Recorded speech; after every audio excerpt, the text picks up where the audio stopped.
Om Swastiastu. Perkenalkan, nama saya Budi Wiraguna, saya dari organisasi Wirausaha Bali. Hari ini saya mau memperkenalkan salah satu metode yang kita gunakan di Wirausaha Bali untuk bisa melibatkan masyarakat lokal dalam kepemilikan usaha maupun dalam keanggotaan usaha secara bersama-sama. Nah, sebelum saya bicara lebih lanjut, wirausaha di sini adalah unlocking the power of Balinese economic potential, yang artinya wirausaha adalah sebuah badan yang akan membangun gerakan perekonomian kerakyatan bersama yang maju di Bali atas dasar sosial, lingkungan, pendidikan, dan budaya secara berkelanjutan.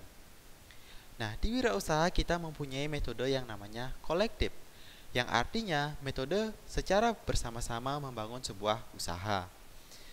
Nah, sebagai bentuk kepemilikan usaha, di sini ada yang namanya keanggotaan kolektif, yang artinya masyarakat yang membangun usaha bersama, mereka harus menjadi anggota di dalam usaha tersebut. Seperti contoh, mereka bisa membeli bagian dari usaha, ataupun mereka bisa membangun usaha bersama secara patungan. Nah, intinya, bagaimana caranya masyarakat sendiri bisa menjadi pemilik usaha tetapi secara bersama-sama. Nah, di wirausaha kita akan memberi mereka jalan, memberi mereka proses bagaimana caranya bisa menjadi kepemilikan usaha secara bersama.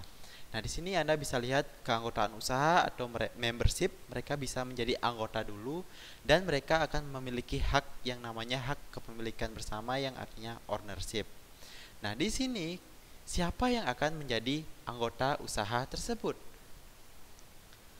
Nah, yang pertama, yang paling penting adalah sesuai keputusan bersama, yang artinya siapapun yang akan membangun usaha tersebut, yang pertama adalah keputusan mereka untuk memutuskan siapa yang akan menjadi anggota mereka nanti, siapa yang akan bisa membeli bagian dari usaha tersebut dan menjadi pemilik dari bagian usaha tersebut. Bisa masyarakat lokal ataupun masyarakat adat, bisa penduduk suatu desa, bisa dari rekomendasi para penduduk, bisa dari orang-orang di public community. Nah, di sini ada beberapa tipe kepemilikan.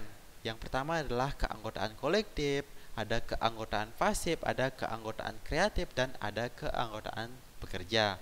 Nah, saya mau menjelaskan satu persatu dari beberapa keanggotaan ini.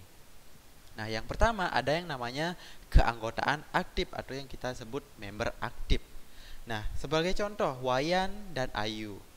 Mereka bisa dari desa, mereka bisa orang lokal, mereka bisa komunitas di publik atau komunitas umum. Nah, di sini hak atau kewajiban dari member aktif yang pertama adalah mereka akan menanam modal. Nah, selain menanam modal, mereka bisa membangun usaha bersama dengan grupnya mereka ataupun komunitasnya mereka bersama, ataupun mereka bisa membeli bagian dari perusahaan tersebut. Atau hari ini ya bisa kita namakan investasi atau membeli saham, tapi itu kelihatannya besar. Nah, di sini usaha apapun, mau itu usaha kecil-kecilan tetapi dilakukan bersama, kita ada yang namanya menanam modal. Nah, pada saat menanam modal, mereka nantinya akan mendapatkan hasil investasi dan juga mendapatkan hak kepemilikan usaha. Nah, yang kedua, sebagai member aktif, umpamanya si Ayu, mereka akan bekerja di perusahaan, mau itu menjadi pegawai ataupun pekerja tetap. Nah, mereka akan mendapatkan gaji tetap. Intinya sebagai member aktif di sini, masyarakat lokal bisa menanam modal dan mendapatkan hasil investasi serta kepemilikan, serta mereka bisa bekerja di perusahaan tersebut dan mereka tetap mendapatkan gaji. Nah, yang kedua ada yang namanya member pasif. Member pasif ini bisa datang dari manapun. Ada dari orang desa, orang lokal, orang umum, ada investor. Nah, di sini mereka sama seperti member aktif, mereka bisa menanam modal, membeli bagian dari perusahaan dan mereka mendapatkan hasil investasi dan juga kepemilikan. Tetapi bedanya dengan member aktif, di sini member pasif adalah tidak ikut bekerja di dalam perusahaan kolektif tersebut. Kenapa? Seumpamanya si Wayan dan si Ayu adalah seorang guru, atau si Wayan dan si Ayu adalah seorang dokter atau pegawai dalam perusahaan lain atau apa? Mereka bisa saja hanya membeli bagian dari perusahaan dan mereka hanya menanam modal di perusahaan kolektif tersebut dan mereka hanya mendapatkan hasil investasi, tetapi mereka tetap akan mendapatkan ownership atau hak kepemilikan tersebut. Nah, ini adalah member pasif. Nah, yang ketiga ada yang namanya member kreatif. Member kreatif ini bisa datang dari orang desa juga, bisa datang dari orang lokal, dari publik umum, dari freelance, dari orang pegawai kontrak. Nah, intinya di sini sebagai member tetap mereka harus menanam modal, tetap mereka harus membeli bagian dari perusahaan. Dan di sini tetap mereka akan menghasilkan hasil investasi dan mereka berhak untuk menjadi kepemilikan. Tetapi di sini mereka akan bekerja sewaktu-waktu mereka dibutuhkan. Seperti contoh, sebagai arsitek, mereka akan bekerja berapa bulan dan mereka akan mendapatkan gaji sekali saat mereka habis pekerjaan mereka. Seperti mereka bisa jadi freelance di perusahaan tersebut, mereka bisa jadi pegawai kontrak di perusahaan tersebut, jadi gajinya mereka nggak tetap seperti itu. Nah, ini member kreatif. Mereka bisa bekerja di dalam perusahaan dan mereka bisa bekerja di luar perusahaan, tetapi tetap mereka akan jadi owner karena mereka membeli bagian dari perusahaan. Nah, yang keempat, yang terakhir adalah member pekerja. Member pekerja ini bisa datang dari segala arah juga. Nah, di sini intinya sebagai member pekerja, sebelum mereka menjadi member, mereka akan bekerja di perusahaan kolektif dulu. Kemudian dari sana mereka akan mendapatkan gaji. Nah, dari gajilah mereka akan dipotong berapa persen. Kalau mereka memang inisiatif mau mempunyai hak kepemilikan usaha, mereka harus dipotong gajinya. Kemudian mereka menanam modal lewat pemotongan gaji tersebut. Nah, saat uang investasi itu cukup sebagai modal di perusahaan, nah barulah saat itu mereka akan mendapatkan hasil investasi dan juga hak kepemilikan perusahaan.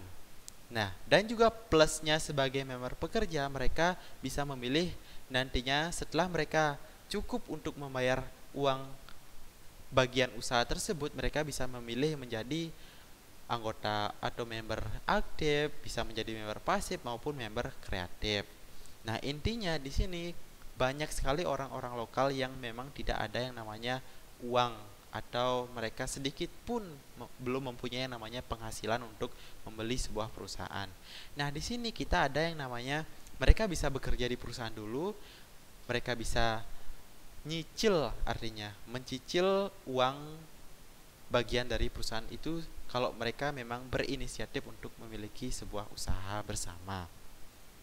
Nah, di sini singkatannya, keanggotaan atau kepemilikan usaha ada 4 macam tipe anggotanya. Member aktif yang pertama, keputusan mereka bisa menanam modal dan bekerja di perusahaan. Dan keuntungannya mereka, hak mereka yang pertama jelas uang investasi dan gaji tetap. Nah, yang kedua ada member aktif. Keputusan mereka hanya menanam modal dan tidak bekerja di perusahaan tersebut. Tetapi keuntungan mereka hanya mendapatkan uang investasi. Mereka tidak mendapatkan gaji. Nah, sebagai member kreatif yang ketiga, keputusan mereka adalah sebagai anggota menanam modal dan bekerja saat hanya dibutuhkan. Dan keuntungannya hak mereka tetap mendapatkan uang investasi, tetapi mereka hanya mendapatkan gaji saat selesai bekerja. Dan yang keempat ada yang namanya member pekerja, yang keputusan mereka bekerja di dalam perusahaan tersebut, tetapi mereka menanam modal melalui pemotongan gaji bulanan. Dan keuntungannya mereka nanti yang pertama tetap gaji tetap dulu, dan yang kedua setelah mereka berhasil atau setelah mereka cukup untuk membayar investasi tersebut, baru mereka akan mendapatkan hasilnya jika sudah mencukupi pembayaran modal. Dan plusnya juga member pekerja bisa memilih dari bisa memilih menjadi masing-masing member seperti aktif, pasif, dan kreatif. Dan setiap tipe member mempunyai hak serta tanggung jawab masing-masing, tetapi mempunyai satu suara, yang artinya di sini fair. Mereka akan mendapatkan transparansi idea keadilan, seperti itu.